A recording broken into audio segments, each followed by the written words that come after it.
In this video, we're going to talk about the distance traveled problem and the displacement problem. And to do that, I'm going to remind us that, or we're just going to say that we're going to let v of t be a velocity function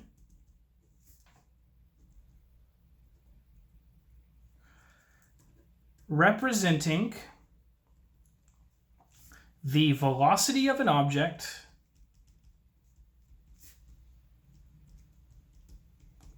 on a straight line path. Now let's draw that picture. We're going to draw a picture of some v of t function from t equals a to t equals b. And again, this is the some velocity function, v of t. Okay. Now, we're actually going to use some of the information that we had done in the previous video. And let's see what happens when we try to calculate the area under the curve of this velocity function.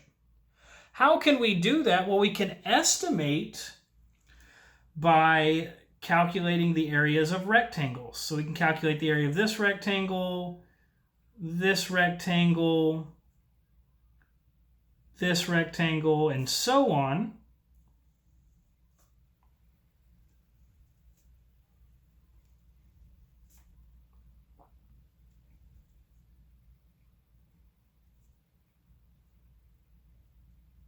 And we can calculate a bunch of areas of rectangles, and this will estimate the area under the curve. But let's actually see what that is calculating. What is happening here? Well, let's note something. Note that distance is velocity times a time. Okay. Well, if we have a velocity function here and time is along the horizontal axis and velocity is along the vertical axis, then what that says is that each area of a rectangle is a velocity, the height, multiplied by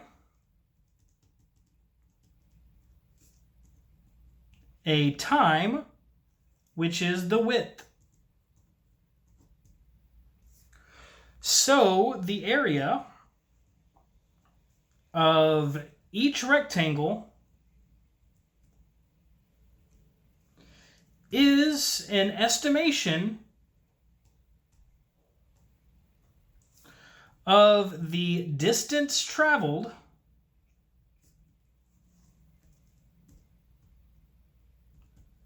on that interval. And in fact, if we add up each of these areas of the rectangle, that is an estimation of the total distance traveled by the particle with this velocity function. Well, what did we do there, though? We just calculated an area under the curve. So really, the area under the curve of a velocity function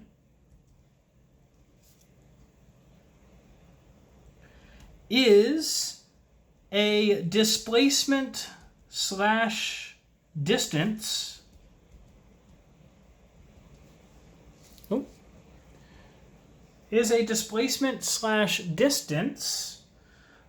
traveled when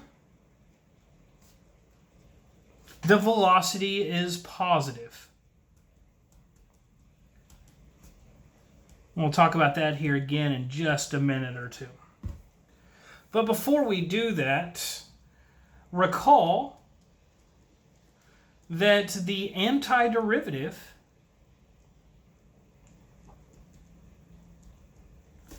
of a velocity function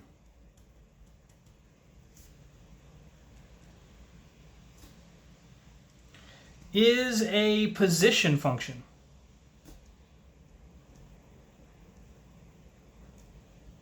So we can ask ourselves, are the antiderivatives and the area under the curve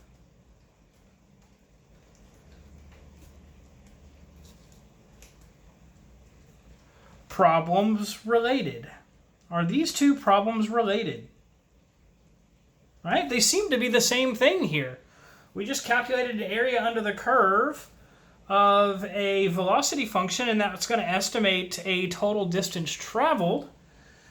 But that's exactly what an antiderivative is, right? If we have some position function, then the antiderivative, the derivative of a position function is a velocity function, so the antiderivative velocity function is a position function. So really, a area under the curve of a position function or a displacement function is, area under the curve of a velocity function is a displacement. Or in the case that the velocity is positive, also a distance function. In fact, let's go ahead and clarify what the difference between the distance and the displacement is. Right? If we are on a straight line path and we have some particle moving to the right, it may move some certain distance here, and then when it has a negative velocity, it's going to move back to the left. And then if it has a positive velocity, it might move back to the right a bit. And its final displacement may be somewhere around here. But the total distance it traveled would be this distance plus this distance plus this distance. So how is that related to our velocity function again? Well, again, this represented a positive velocity, negative velocity, and positive velocity. So if the velocity function is ever negative,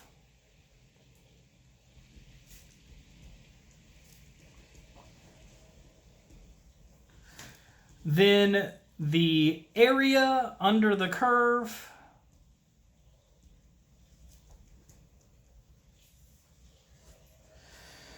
represents the displacement,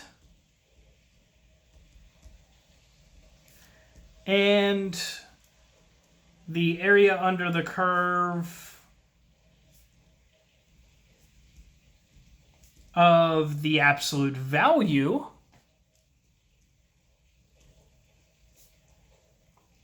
of the velocity function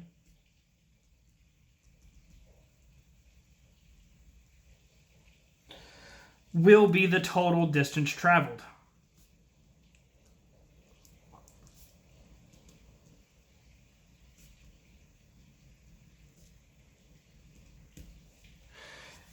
And so, of course, if the velocity function is positive everywhere, then the displacement and the distance traveled will be the same thing. All right. And that is it for this video.